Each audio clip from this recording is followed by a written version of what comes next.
How are we going, everyone? Now I'm going to stage this so you pretend you're not watching. Now this is a plant that came from inside. This is a plant that I dearly loved. I've had for about, I don't know, 6 years, 7 years. Sitting in the corner of the living room, heater on, obviously the split system that we have there. And it was doing fine continuously, but just recently in the last month, I suppose, it started to wilt. And I thought, well, it must be dry. So I picked it up and I thought, no, it's not dry, because it had a bit of weight in it. But what the problem is, because I took it outside to get some air, see if it was not getting enough airflow indoors. We say always open a window if you like to get the airflow. And spathiphyllums, that's what we're looking at here, peace lily, tough as nails. And normally they're very reactive, so when they dehydrate, they wilt quite easily like that, and they're really very loud as far as what they want from you. So when you see that wilt, you give them a bit of water and they wake up again. But this one here, when we did water it once or twice, it wasn't waking up, and I thought, well, let's have a closer look. Me running around all the time, I spent 5 minutes with it, not even 5 minutes, and I took it out of the pot. Now I did this the other day, and I've left it out. What I mean by leaving it out, I left it out in the sun, sitting on the ground exactly like this. Now, can you see what's on here? What we've got here is mealybug in the soil. All that white stuff on the sides, that's not mycelium, that's an actual little insect that's living in the root system of the spathiphyllum. And it's causing it to decay. As you can see, it has here, it's gone dark brown, and it's causing the plant to die, basically. So no matter how much you water it. Mealybug is quite invasive. When it starts on one plant, it's difficult to control if you don't take a strong hold from earlier on. Now, I let this one go for a long time, folks. Now, there's a couple of ways you can treat this, but let me talk about first what it likes. It likes a nice warm environment away from direct sunlight, so it needs the heat but without the sun. That's why it lives in the soil. And if you've got a room like we have in our lounge room there where you turn the split system on, it wasn't blowing on the plant, but the room itself, the ambient temperature was quite 21, 22 on average, continuously. So it's populated there. With no wind, no interruptions, the mealybug takes a strong hold of your garden. Now, I said garden because it actually does attack your garden as well, folks. This is a pot specimen, and sometimes you might have pot plants in the garden, outdoor plants, so it's not just specific to indoor plants. It will attack outdoor, and the one of the most common plant that it loves is hebe. Now, if you've ever got hebes in pots growing and you're finding that the leaves are dying at the bottom of it all the time, it's not luscious and green, chances are that you've got mealybug in the soil and it's attacking it, and that's why it's not able to maintain all its luscious green foliage. So that's not the only plant either. So pots and garden, it will attack where it can if the soil and the environment is perfect for it. So how do you treat it? Well, first thing you can do, if it's not as severe as this, if you can get to it early, because this is right inside the plant, what you do is you take it out of the pot and leave it out in the sun to dry, because once the sun hits it, it kills off the insect. And that's probably going to take a couple of days at least to happen. Now, it's not always 100% doing it that way, and the last thing you want to do is actually cause the soil to fall apart like this, because you're really affecting the plant at the end of the day. You want the soil to stay intact. So with plants like hebes and correas that get attacked by it, you take it out of the pot, sit it in the ground like that, it'll be quite intact. Imagine this being the entire root system. You'll find the mealybug on the outside, leave it out in the sun and just rotate it every few hours or day. And I'd say, look, 2 or 3 days should be enough for the outside. But then what do you do when it's inside the root system? Because it doesn't just live on the walls of the pot, and you'll always find a little bit of white mealybug or fluff left on the walls as well. But it doesn't just live on the outside. Flush it. Now, you can take the entire pot, not like this, whilst it's in the pot, and sit it in a bucket of water with some neem oil mixed into it. You can use olive oil and a little bit of dishwashing liquid. That will work as well. Nice and simple, but I think the neem oil might be a little bit better.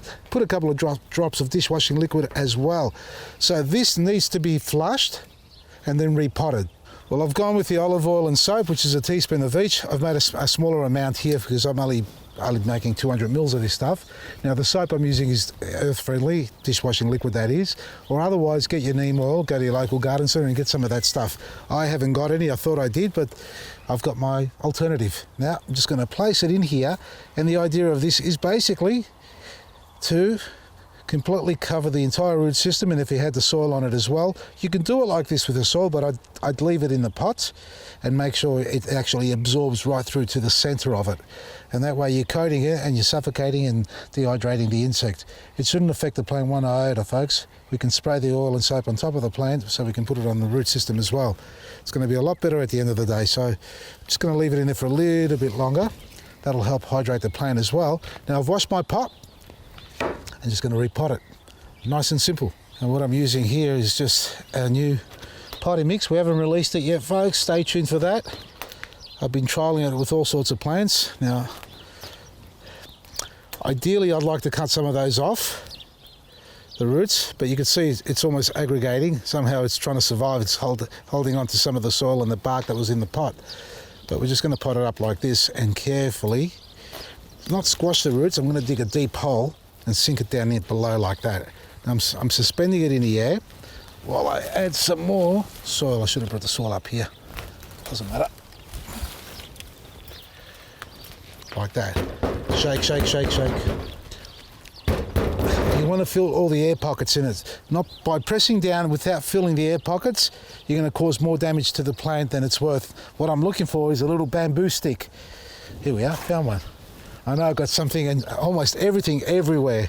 It's a farm. I'm just poking into the soil, right into the bottom of the roots, or into the heart of the roots, folks. What I'm trying to do is basically push the soil in there and fill in the cavity, like they do with the concreter, but this is not a vibrator, but the same concept. They put it in there, vibrates, and fills up all the air pockets, gets rid of all the air pockets. That's what we're doing here, so we can stabilize it.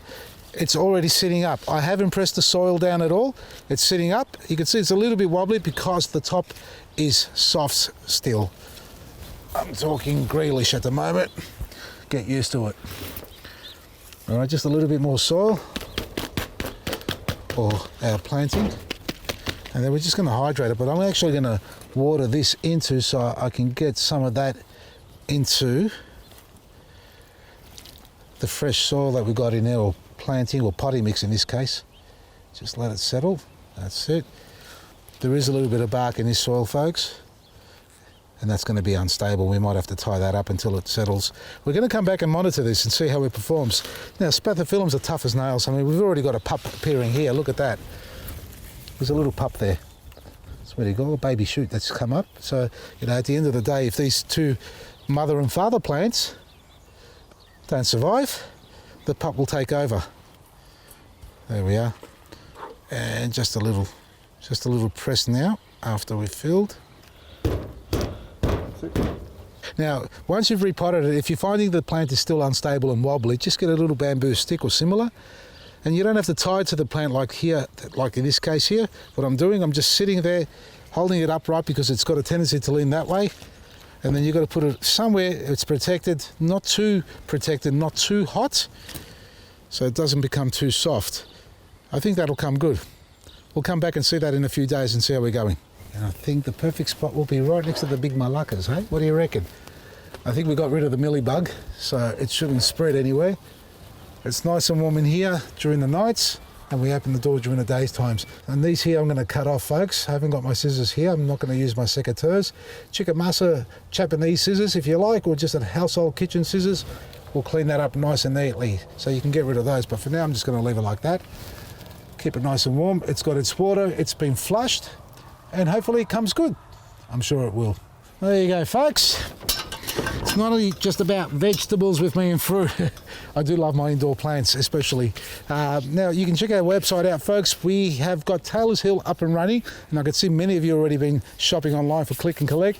And Saturday, so put this in your diary, Saturday after 3AW radio, I'll be flying down to Berwick Outlet to see Kat and Cam, we're basically doing a proper launch of their location. They've been with us a few weeks now, enjoying it, so I'm going to come down there, come along. We're doing a lot of free giveaways of superfood and lots of things to go on. Plus, if you shop by Sunday midnight, from now till the end of Sunday, the end of the week, midnight, you'll go in the draw to win a chance to win a $500 hamper.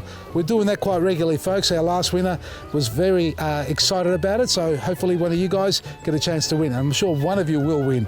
Check it all out at vasilisgarden.com. From me, Vasily, Maresi.